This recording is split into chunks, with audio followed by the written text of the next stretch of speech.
Good day, brothers and sisters in Christ. Mga kapatid, nandito tayo para talakayin natin ang pinaka-importanting bagay sa inaharap natin ngayon na kailangan maintindihan natin lahat.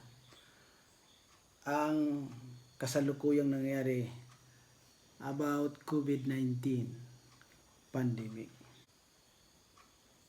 Sis, pakibasa mo nga ang Daniel chapter 7 verse 7 to 8.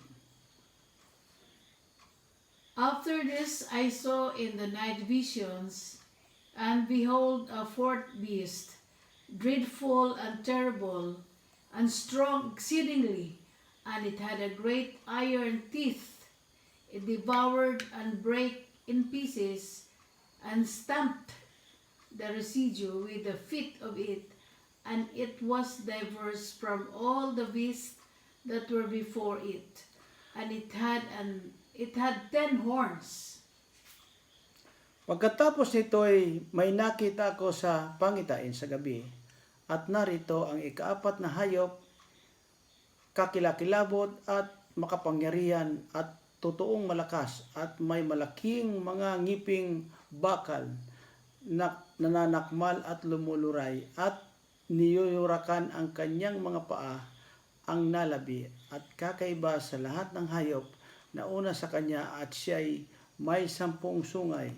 Considered the horns, and behold, there came up among them another little horn, before whom there were 3 of the first horns plucked up by the roots. And behold, in this horn were eyes like the eyes of a man, and a mouth speaking great things. Aking pinagdidili-dili ang mga sungay, at narito, sumibol sa gitna ng mga siyaon ang ibang sungay, isang munti na sa harap niyaoy 3 sa mga unang sungay ay nabunot sa mga ugat. At narito, sa sungay na ito ay may mga mata na parang mga mata ng tao, at isang bibig na nagsasalita ng mga dakilang bagay. Mga kapatid, ang nilalarawan dito sa 4 beasts na ito, yung pang-apat, kasi ang mga hayop na sinabi kanina, ang isa lion o leon, ang isa leopard, ang isa ay leopard, at yung sinasabi rito, pinakamabagsik sa lahat na iiba, yung ferocious beast.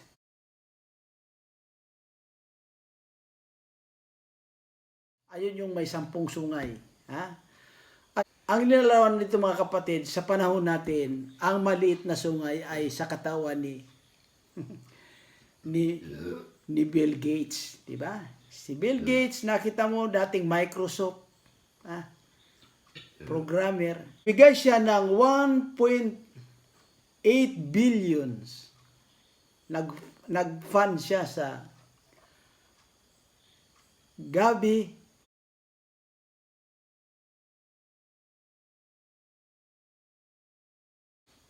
Ang pangalawa niyang pinagnegosyuhan, 3 yan mga kapatid. Yung trust stamp. Yung trust stamp na yan, ano bang ano yan sa Bill Gates? Ito naman yung digital, siya ang gumagawa ng digital biometric identity. Ayan mga kapatid, kaya nakakatakot na talaga siya. Makikita mo, ida-download ko sa inyo kasabay nito kung anong itsura ng trust stamp na yan.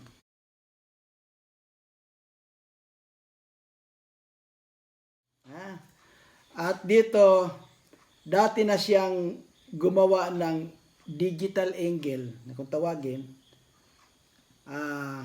Ito mga kapatid, di ba ngayon ay uso na yung mga online shopping. Ito ay papunta na talaga doon sa, ayan kasi siya, digital biometric identity. Ayan mga kapatid ang bibigay sa atin. Lahat tayo bibigyan dyan kung tayo ay susunod dito sa kanilang mga propaganda na yan. Ngayon, ang susunod dyan mga kapatid, 3 sila. Mastercard.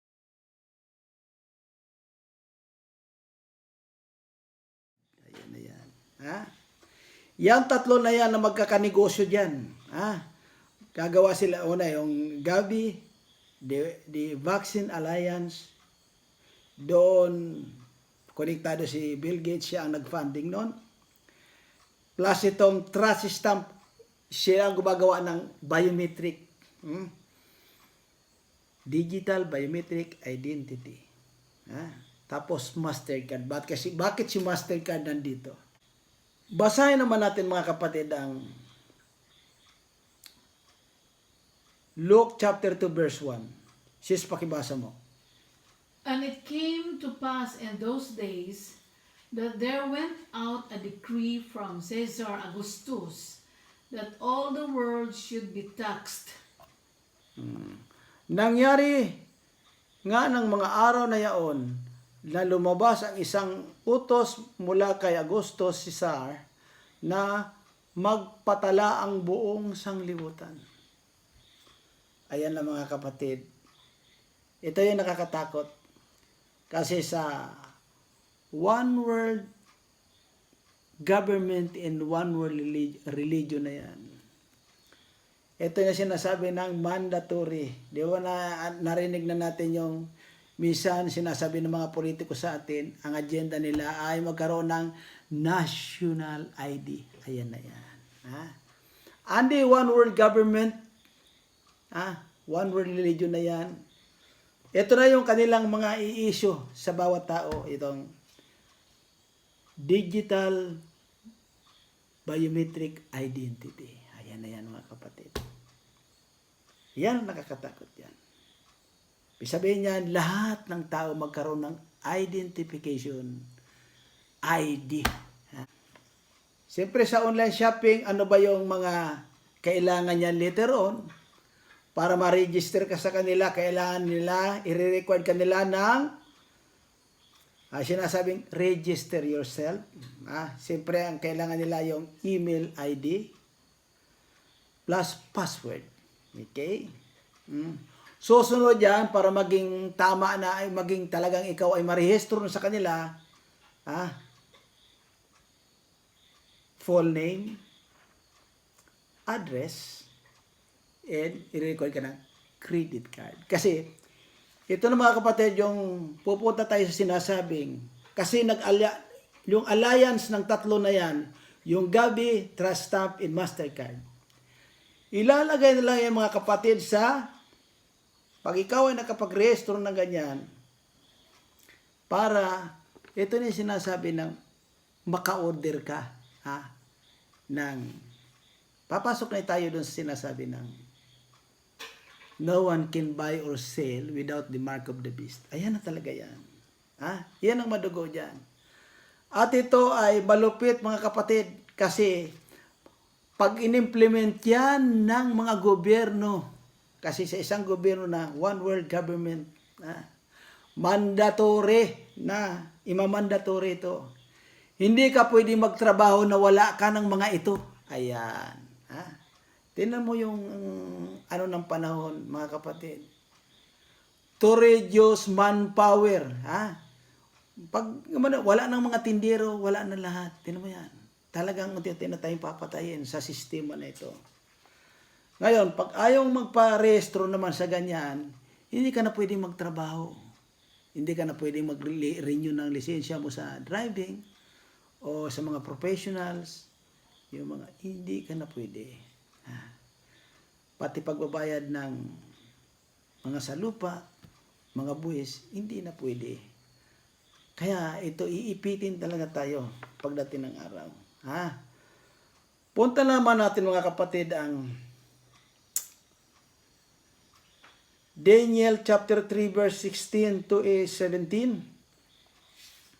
In Daniel chapter 3 verses 16 to 17, Shadrach, Meshach, and Abednego answered and said to the king, O Nebuchadnezzar, we are not careful to answer thee in this matter.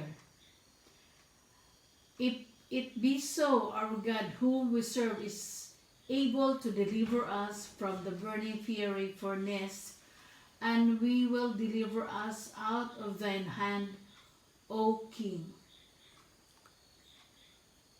Sabi dito sa Tagalog, si Shadrach, si Meshach at si Abednego ay nagsisagot at nangagsasabi sa hari, "O Nabucodonosor, kami ay walang kailangan na magsisagot sa iyo sa bagay na ito."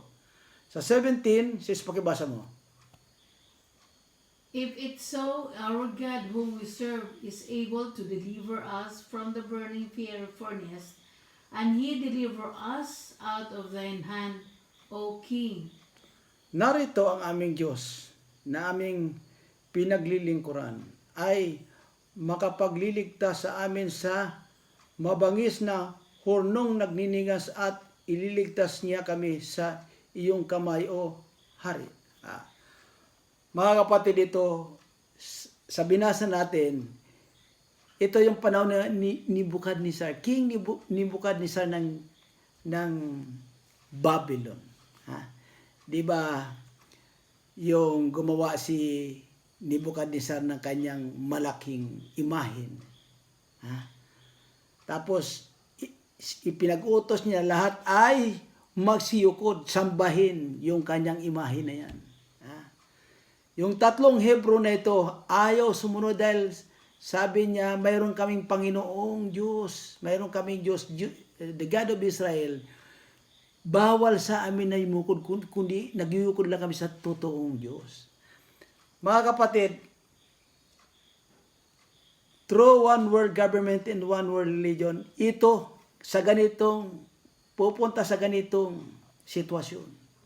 Dahil yung sa one world religion na yan, yung Antichrist, yung false Christ na yan, pagagawa yon ng kanyang imahin na malaki.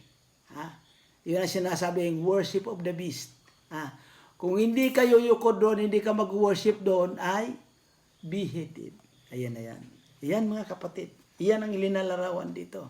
Na ibig sabihin, kung mariwain sa ganong sistema na tayo ay kumbaga sa kuwan dalin dun sa apoyo, kaya tayo ay dalin sa hurno na yan. Yung mga ayaw sumambaron. Alam mo nangyari, naligtas sila dahil ang Panginoong Jesucristo mismo nandoon sa loob. Kaya ibig sabihin, walang nangyari sa kanila at hindi sila nasunod. Ganyan ang promises ng Panginoong Hesus. Na kung darating tayo sa ganong sitwasyon, ililigtas niya tayo kung tayo ay talagang naniniwala at sumasampalataya sa Kanya. Yung Prime Minister ng Singapore,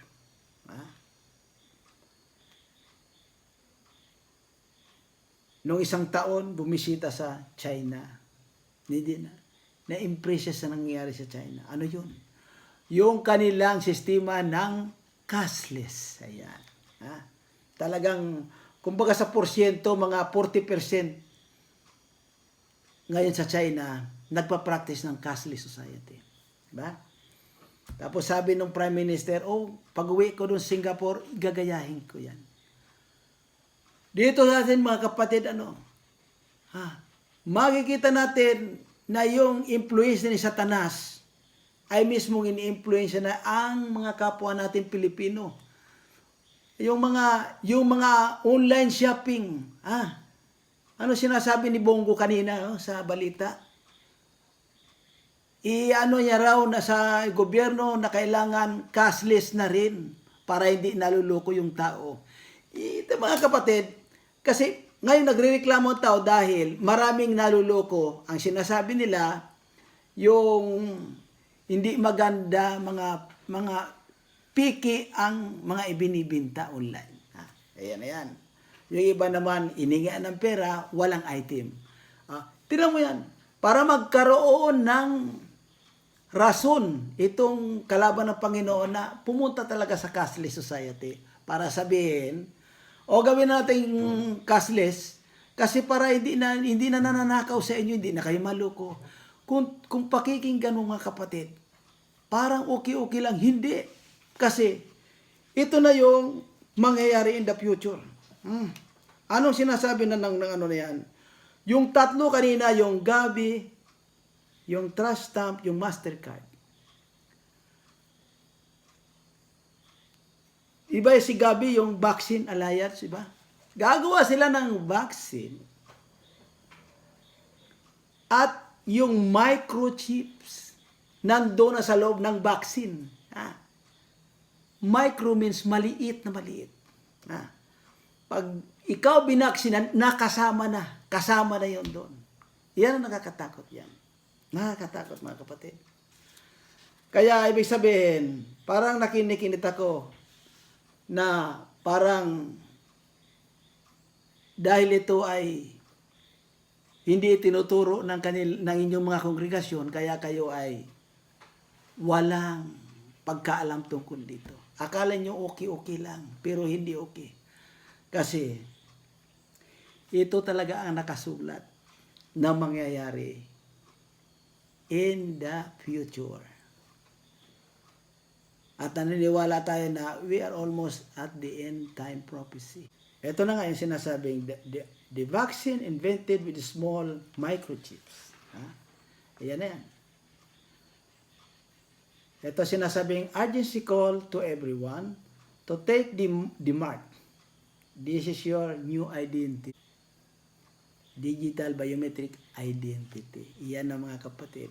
Magtataka ka kung bakit tayo ay nakasuot bakit tayo rini-required ng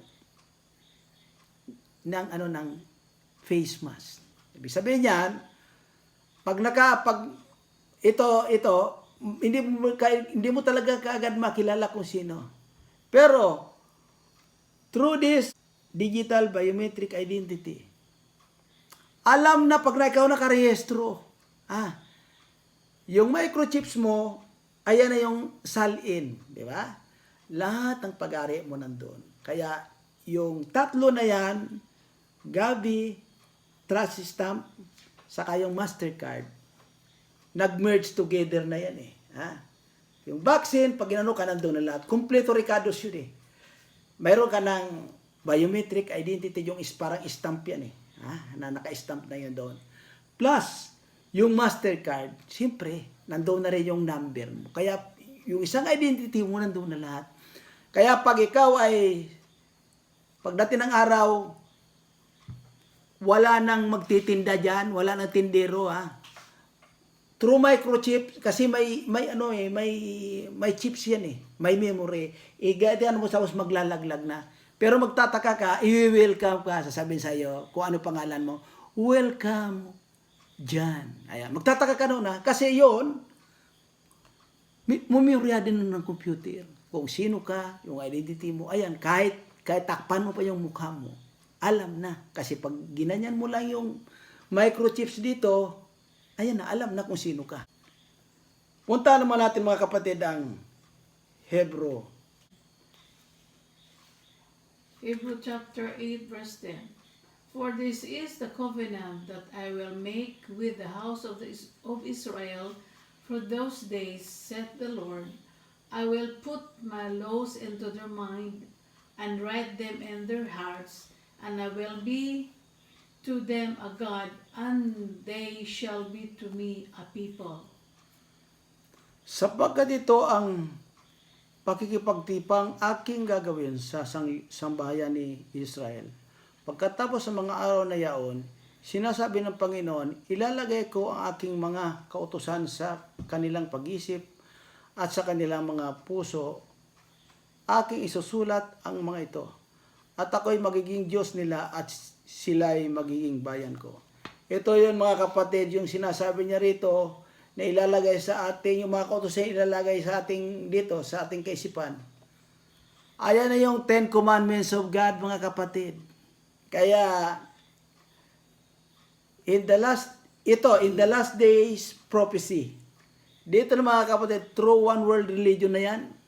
Diyan na tayo magkakatalo mga kapatid. Kasi, one world religion, ano sa kanila? Yung, Sunday, mandatory worship. Ano ang sa Panginoon? Saturday o Sabbath day, mandatory worship. Yan supposed to be. Yan dapat ang gagawin natin. Ayan na yan, mga kapatid. Ngayon, punta naman natin yung Revelation 13 verse 18. Sis, pakibasa. Here is wisdom. Let him that hath understanding count the number of the beast, for it is the number of a man, and his number is 636. Dito'y may karunungan ang may pagkaunawa ay bilangin ang bilang ng hayop sapagkat siyang bilang ng isang tao at ang kanyang bilang ay 666.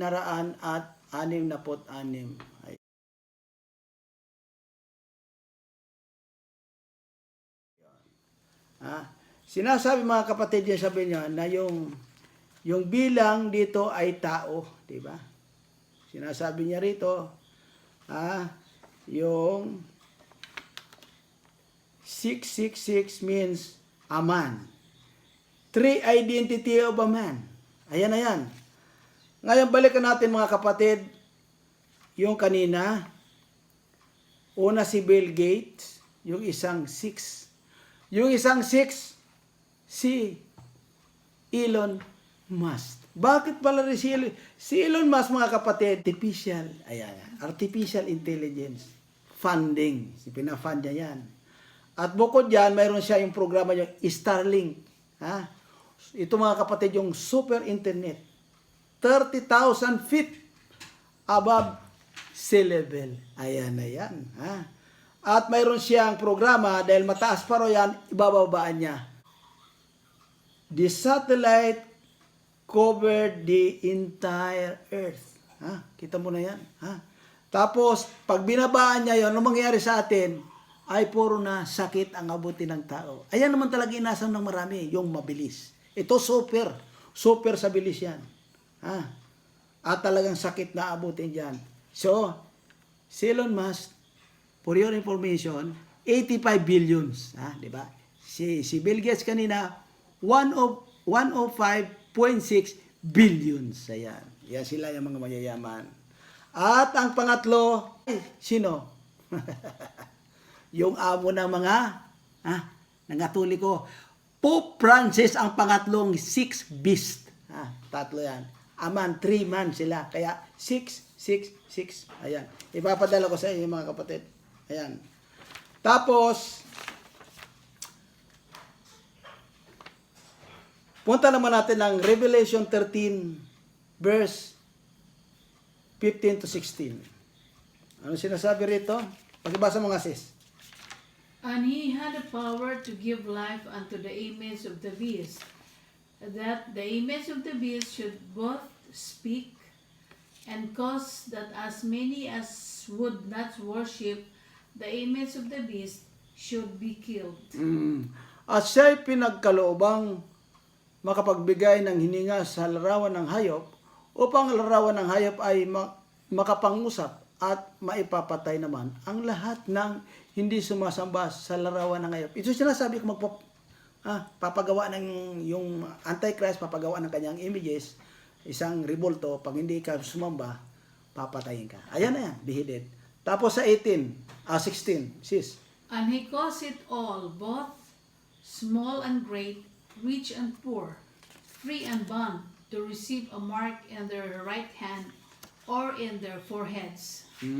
Sa 16, at ang lahat, maliliit at malalaki at mayaman at mga duka at mga laya at mga alipin ay pinagbigyan ng isang tanda sa kanilang kanang kamay o sa noo. Ito na yung mga kabay, mark of the beast.